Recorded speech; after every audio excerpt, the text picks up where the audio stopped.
প্রিয় মুক্তিকামী ছাত্র জনতা, আমরা দেখতে পাচ্ছি যে আমাদের এই অভ্যুত্থান এবং বিপ্লবের পরেই দেশে অরাজকতা নাশকতা করছে ফ্যাসিস্ট এবং তাদের দোসররা। আমরা দেখতে পাচ্ছি যে বিভিন্ন জায়গায় এখন গোলাগুলি চলছে, মন্দিরে হামলা হচ্ছে এবং নাশকতা ও লুটপাট করছে।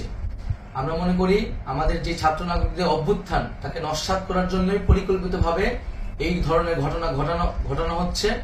আমরা মুক্তিকামী ছাত্র জনতাকে সজাগ এবং সতর্ক থাকতে আহ্বান জানাচ্ছি এবং আমাদের যে অন্তর্বর্তীকালীন সরকার, আমরা সেই সরকারের যে প্রস্তাবনা 24 ঘন্টার সময় নিয়েছিলাম, জরুরি পরিস্থিতি মোতাবেক আমরা এখনই তার একটি রূপরেখা ঘোষণা করছি।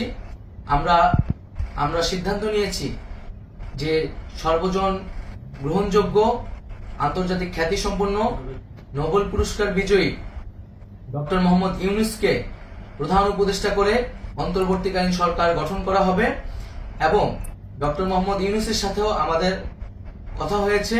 তিনি ছাত্র জনতার আহ্বানে বাংলাদেশকে রক্ষা করতে এই গুরু দায়িত্ব নিতে সম্মত হয়েছে। আমরা সকালের মধ্যেই আমরা এই সরকার গঠনের প্রক্রিয়া দেখতে চাই। রাষ্ট্রপতির কাছে আহ্বান থাকবে যে দ্রুত সময়ের মধ্যে ডক্টর মোহাম্মদ ইউনূসকে প্রধান উপদেষ্টা করে অন্তর্বর্তীকালীন সরকার গঠন করা হোক এবং এই অন্তর্বর্তীকালীন সরকারের বাকি সদস্যদের নামও আমরা সকালের মধ্যে ঘোষণা করব।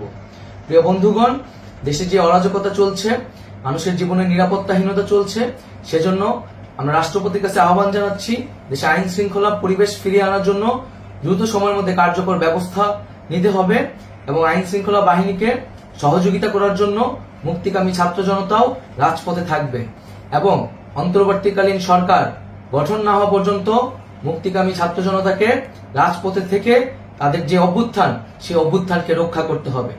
প্রিয় বন্ধুগণ, আমরা রক্ত দিয়েছি, শহীদ হয়েছি।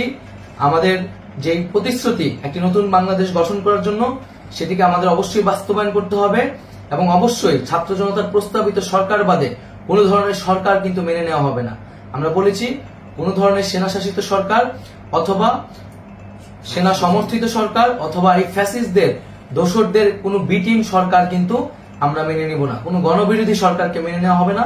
ছাত্র জনতার অভ্যুত্থানকারী যে প্রস্তাবিত সরকার, অন্তর্বর্তীকালীন সরকার, যেটা আমরা সিদ্ধান্ত উপনীত হয়েছি ডক্টর মোহাম্মদ ইউনূসকে প্রধান উপদেষ্টা করে এই সরকার গঠন করা হবে, সেই সরকারকেই বাস্তবায়ন করতে হবে অবিলম্বে। আগামীকাল সকাল থেকে সকলকে আহ্বান জানাচ্ছি রাজপথে থাকার জন্য এবং আমাদের যে সাম্প্রদায়িক সম্প্রীতি এবং রাষ্ট্রীয় সম্পদ রক্ষা কমিটির ঘোষণা হয়েছে বৈষম্যবিরোধী ছাত্র আন্দোলনের নেতৃত্বে, সকল পাড়ায় পাড়ায় এলাকায় এলাকায় সেই কমিটি পাহারায় থাকবে। আমাদের সংখ্যালঘু কমিউনিটিকে আমাদের রক্ষা করতে হবে, রাষ্ট্রীয় সম্পদ এবং এই দেশকে রক্ষা করতে হবে আমাদের।